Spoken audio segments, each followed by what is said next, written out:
غیر ملکی سازش، بیرونی ہاتھ، عالمی سازش، کیا یہ سب محض سیاسی نعرے ہیں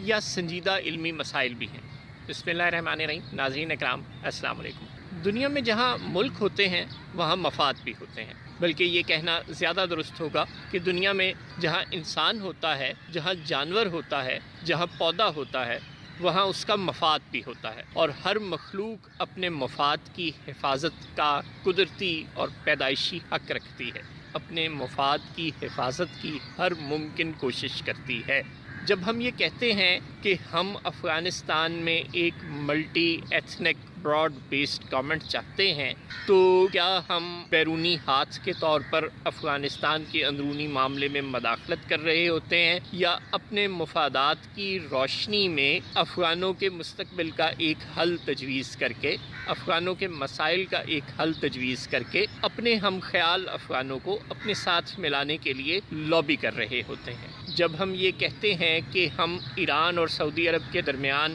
صلح کروانے کے لیے ہر ممکن معاونت فراہم کرنے کے لیے تیار ہیں، جب ہم یہ کہتے ہیں کہ ہم امریکہ اور ایران کے مابین جنگ نہیں چاہتے اور ان کے مابین ہر ممکن مفاہمت کروانے کے لیے تیار ہیں، جب ہم یہ کہتے ہیں کہ ہم یمن کی جنگ کا حصہ نہیں بنیں گے بلکہ فیسیلیٹیٹر بنیں گے اور ہم عرب ملکوں کے مابین تناؤ کو کم کرنے کے لیے کردار ادا کرنا چاہتے ہیں، تو کیا ہم عربوں کے یا امریکیوں کے یا ایرانیوں کے معاملات میں مداخلت کر رہے ہوتے ہیں؟ کیا ہم وہ بیرونی ہاتھ ہوتے ہیں؟ کیا ہم کسی عالمی سازش کے کلپرزے ہوتے ہیں؟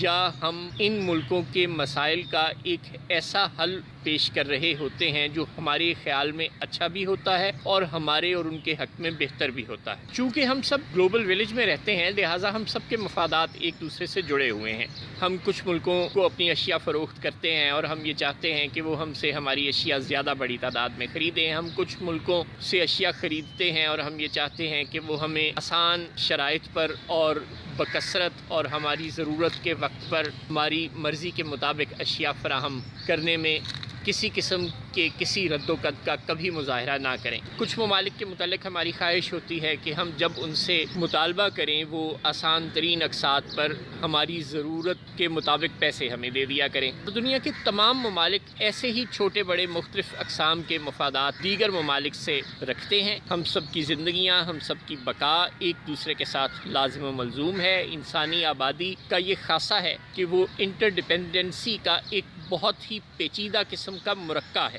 دنیا میں ہر ملک دوسرے ملک سے وابستہ اپنے مفادات کی حفاظت کرنے کی ہر ممکن کوشش ہر وقت کر رہا ہوتا ہے۔ یعنی جب ہم امریکہ کے ساتھ مل کر افغانستان میں ایک ملٹی ایتھنک حکومت بنانے کے لیے کوشاں تھے، تو ہماری اس حرکت سے طالبان کے مفادات کو زک پہنچ رہی تھی،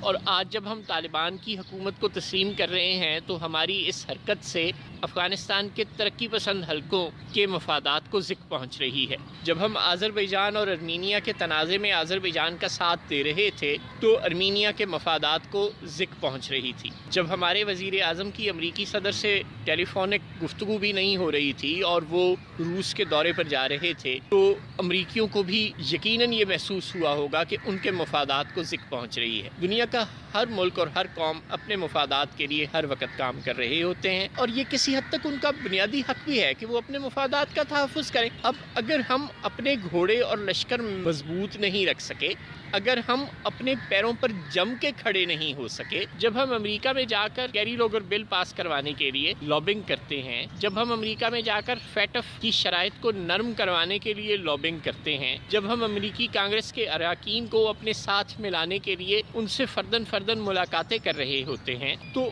ایسے وقت میں ہم ان امریکی کانگریس اراکین کے پاس نہیں جا رہے ہوتے جو ہندوستان نواز ہیں، ہم ان امریکی کانگریس کے اراکین کے پاس نہیں جا رہے ہوتے جو ہمیشہ سے پاکستان کے خلاف ایک سخت موقف رکھتے ہیں، ہم اپنے حق میں نرم موقف رکھنے والے افراد کے پاس جا رہے ہوتے ہیں اور انہیں اپنے ساتھ ملانے کے لیے کوشش کر رہے ہوتے ہیں۔ علم نفسیات کا ایک بہت سادہ سا اصول ہے کہ جب آپ سانپ کو دیکھتے ہیں تو آپ فوراً دوڑ تو لگا دیتے ہیں، لیکن یہ دوڑ آپ اس کے ڈر کی وجہ سے نہیں لگاتے، کیونکہ ڈر کے محرک کو جنم دینے والے ہارمونز بعد میں پیدا ہوتے ہیں، جبکہ ریفلیکس سیکشن کے تحت آپ دوڑ پہلے لگا چکے ہوتے ہیں، یعنی ہم ڈرتے پہلے ہیں اور بھاگتے بعد میں ہیں۔ حالانکہ اگر آپ نفسیات کے طالب علم نہیں ہیں تو آپ کو یہی محسوس ہوگا کہ چونکہ آپ سانپ کو دیکھ کر ڈر گئے اس لیے آپ اس کے خوف سے بھاگ گئے، لیکن حقیقت اس کے بالکل برخلاف ہے۔ بیان ہی اگرچہ ابھی تحقیقات نہیں ہوئی، اگرچہ ابھی کسی فیکٹ فائنڈنگ کمیٹی، کسی کمیشن کی رپورٹ ہمارے سامنے نہیں آئی، لیکن فرض کریں ہم اس بات کو درست مان لیں کہ جناب عمران خان اور پاکستان تحریک انصاف کے اراکین بالکل درست کہہ رہے ہیں اور امریکی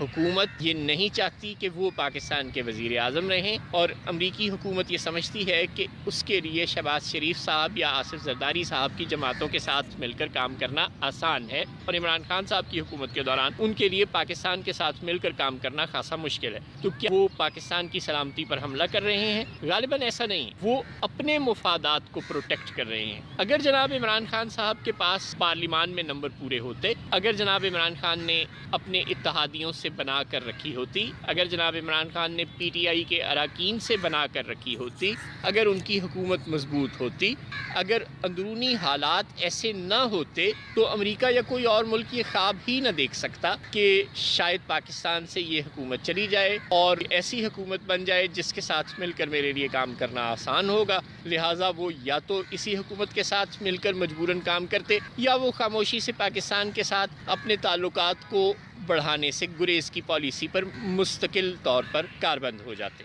لیکن جب انہوں نے دیکھا کہ اس بات کے امکانات روشن ہیں کہ پاکستان سے یہ حکومت جلد چلی جائے گی، تو انہوں نے یہ فیصلہ کر لیا کہ وہ پاکستان کے ساتھ اپنے تعلقات کو اسی طرح جمود کی حالت میں ایک طویل عرصے تک برقرار رکھنے کی بجائے اس میں بہتری لانے کے آپشن پر سوچتے رہیں اور انتظار کرتے رہیں کہ ہم اپنے ہم خیالوں کی اسلام آباد میں حکومت بن جانے کے بعد ان کے ساتھ مل کر کام کریں۔ اب سوال یہ ہے کہ کیا شہباز شریف صاحب یا آصف زرداری صاحب پاکستان کے لیے نیشنل سیکیورٹی رسک ہیں؟ کیا ان کی جماعتیں اگر پاکستان میں حکومت بنا لیتی تو کیا وہ امریکہ کو پاکستان میں اڈے دے دیتی؟ کیا وہ پاکستان کے اسٹریٹجک اثاثوں کا امریکہ سے سودا کر لیتی؟ کیا وہ پاکستان کے مفادات کو امریکہ کے آگے کسی طرح سے فروخت کر دیتی؟ یقیناً ایسا نہیں ہے۔ آپ ان پر کرپشن کے الزام لگا سکتے ہیں، آپ انہیں چور ڈاکو قرار دے سکتے ہیں، لیکن جناب عمران خان صاحب، جناب آصف زرداری صاحب اور جناب شہباز شریف صاحب کا کوئی ایسا ٹریک ریکارڈ ہمارے سامنے نہیں ہے کہ انہوں نے پاکستان کے مفادات کو فروخت کیا ہو، انہوں نے پاکستان کے کسی حصے کو فروخت کیا ہو، انہوں نے پاکستان کی سلامتی پر کمپرومائز کیا ہو۔ پاکستان پیپلز پارٹی ذوالفقار علی بھٹو کی جانشین ہے جس نے پاکستان کے لیے ایٹمی پروگرام کی بنیاد رکھی، اور پاکستان مسلم لیگ نون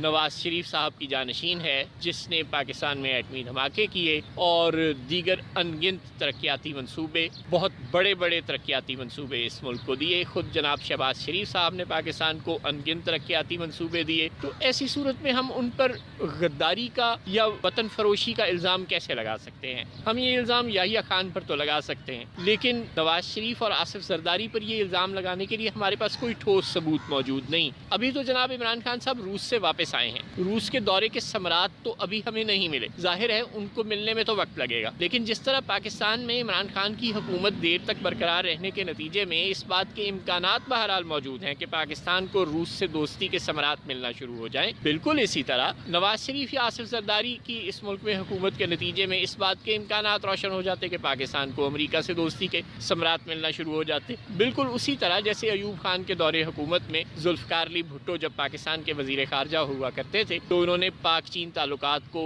مضبوط بنیادوں پر استوار کرنے کے لیے کوششیں کی، اور ان کا ثمر ہم آج تک پا رہے ہیں۔ ہر ملک کے مفادات ہوتے ہیں، وہ ایک دوسرے سے ٹکراتے رہتے ہیں، ہر ملک میں مختلف سوچیں رکھنے والے، مختلف نظریات رکھنے والے لوگ موجود ہوتے ہیں، لیکن اس کا مطلب یہ ہرگز نہیں ہوتا کہ ہم ان میں سے کسی کو بغیر ثبوت کے، بغیر تحقیقات کے غدار قرار دے دیں اور آرٹیکل 6 لگانے کی باتیں شروع کر دیں۔ نہ تو جناب عمران خان اس ملک کے دشمن ہیں اور اس ملک کے باغی ہیں اور اس ملک کی سالمیت کو انہوں نے کوئی خطرہ پہنچایا ہے، اور نہ ہی جناب نواز شریف اور آصف زرداری کے کریڈٹ پر ایسا کوئی سیاہ کارنامہ موجود ہے۔ لہٰذا سیاسی نعرے اپنی جگہ، لیکن ہم سب کو اس بات کو ذہن نشین رکھنا چاہیے کہ اعتدال کا راستہ اگر ہم چھوڑ دیں اور سیاسی مخالفت کو وطن فروشی کے الزامات تک کھینچ کر لے جائیں تو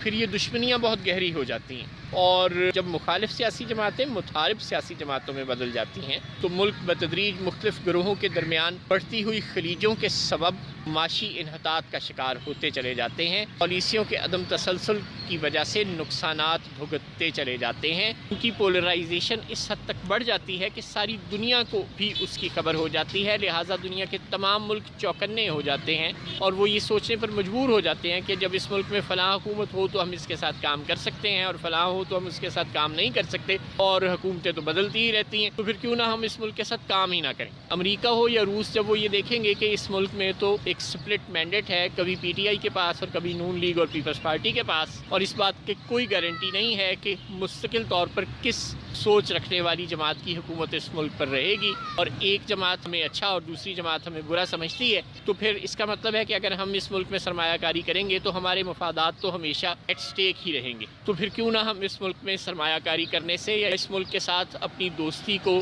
بڑھانے سے گریز کی پالیسی پر ہی کاربند ہو جائیں۔ یہ وقت ہے جناب عمران خان کے لیے اور ملک کے دیگر سنجیدہ حلقوں کے لیے مل بیٹھ کر سوچ بچار کرنے کا اور اپنی ترجیحات کو اثر نو مرتب کرنے کا اور اپنی اندرونی پولرائزیشن کو اس حد تک نہ بڑھانے کا کہ دنیا کے دیگر ممالک ہمارے ساتھ کام کرنے میں مشکل محسوس کریں۔ السلام علیکم۔